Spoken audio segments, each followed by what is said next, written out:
Bismillahirrahmanirrahim. Assalamualaikum warahmatullahi wabarakatuh. Perkenalkan, nama saya Armin, NIM 216501123 dari kelas G. Berikut di sini saya akan menjelaskan tugas ketiga itu tentang jenis-jenis kejahatan cyber beserta landasan hukumnya.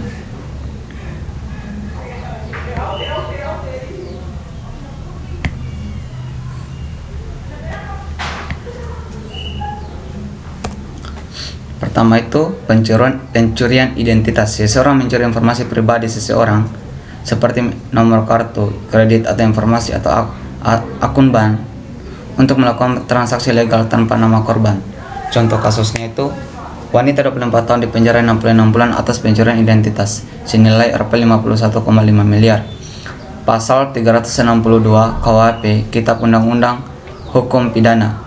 Barang siapa yang mengambil barang sesuatu yang seluruhnya atau sebagian kepunyaan orang lain dengan maksud untuk memiliki secara melawan hukum, diancam karena pencurian. Sanksinya itu dengan pidana penjara paling lama 5 tahun atau pidana dengan paling banyak Rp900. Kedua itu phishing. Phishing adalah upaya untuk mendapatkan informasi data seseorang dengan teknik pengelabuan. Contoh kasusnya itu perekam tangkap Baris-Krim, tangkap 13 tersangka penipuan link phishing. Pasal hukuman itu masing-masing pelaku dikenakan jerat pasal 3,3 dan 5 dan 3, 5 dan 10 Undang-Undang tentang pencegahan tindak pidana pencucian uang TPPU. Bunyi pasal pada pasal 3 Undang-Undang TPU. Pasal 3 Undang-Undang TPPU umumnya mengatur tentang tindak pidana pencucian uang dan menjelaskan bahwa setiap orang dilarang melakukan pencucian uang. Ketiga itu ransomware.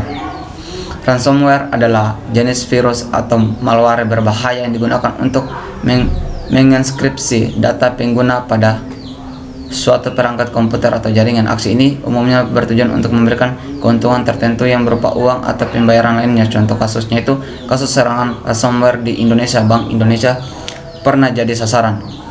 Pasal 27 ayat 4 Undang-Undang ITE.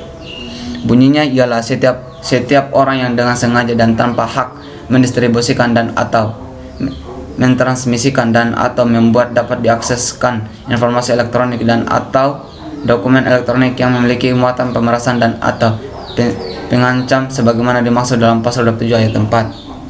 Ketiga, malware. Malware adalah perangkat lunak yang diciptakan untuk menyusup atau merusak sistem komputer server atau jajaran komputer tanpa izin dari pemilik dan memungkinkan terjadinya pencurian data atau informasi. Contoh kasusnya itu awas ada malware Android yang tak bisa dihapus.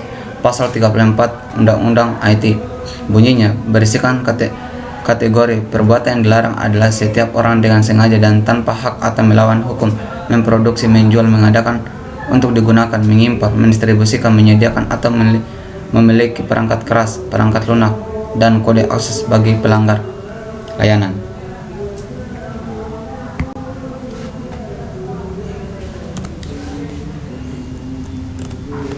Malware adalah perangkat lunak yang diciptakan untuk menyusup atau merusak sistem komputer, server atau jajaran komputer tanpa izin dari pemilik dan memungkinkan terjadinya pencurian data atau informasi. Contoh kasusnya itu awas ada malware Android yang tak bisa dihapus. Pasal 34 Undang-Undang IT. Bunyinya berisikan kategori perbuatan dilarang adalah setiap orang dengan sengaja dan tanpa hak atau melawan hukum memproduksi, menjual, mengadakan untuk digunakan, mengimpor, mendistribusikan, menyediakan atau memiliki perangkat keras, perangkat lunak, dan kode akses bagi pelanggar larangan. Serangan DDoS. Serangan DDoS adalah serangan dunia maya di mana pelaku berupa membuat mesin atau sumber daya jaringan tidak tersedia bagi pengguna yang dituju untuk mengganggu layanan host yang terhubung ke internet untuk sementara dan atau tanpa batas. Contoh kasusnya itu sistem kode ID kena serangan DDoS. Usai beritakan kasus pemerkosaan pegawai Kemenkop UKM.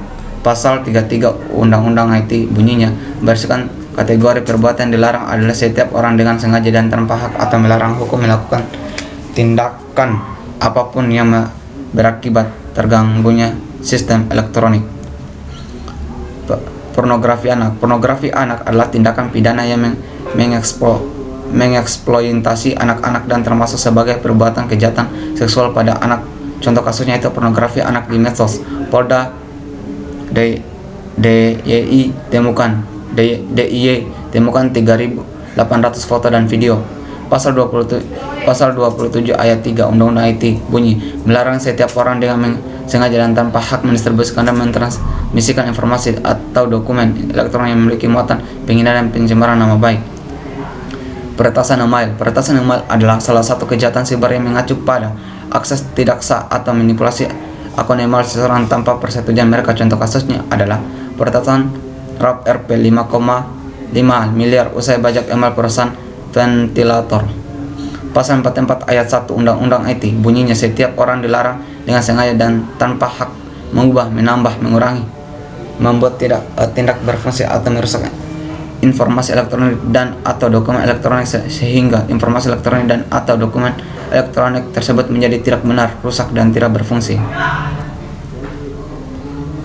Pelanggaran privasi invasion merupakan bentuk penyalahgunaan akses data pribadi orang lain yang melawan hukum yang mengganggu hak privasi individu dengan cara menyebarkan data pribadi tanpa seizin yang bersangkutan. Contoh kasusnya Facebook didenda Rp 69 triliun akibat kasus pelanggaran privasi. Pasal 26.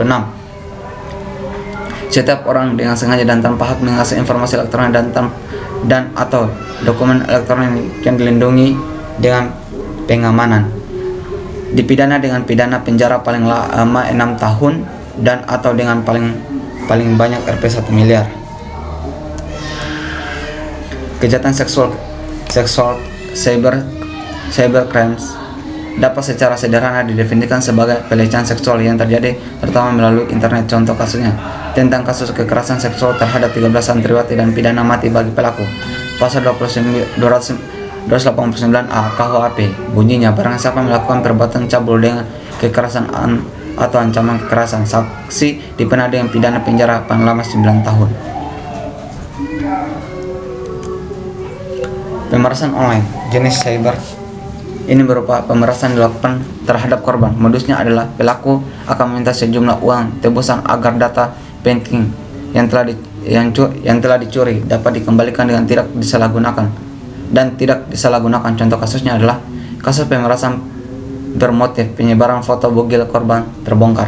Pasal 368 KUHP bunyinya barang siapa dengan sengaja dan melawan hukum mengambil barang sesuatu yang seluruhnya atau sebagian kepunyaan orang lain dengan maksud untuk mencabuk orang lain atau orang lain untuk menyerahkan sesuatu yang menjadi haknya atau hak orang lain, sanksinya dipidana dengan pidana penjara paling lama 5 tahun.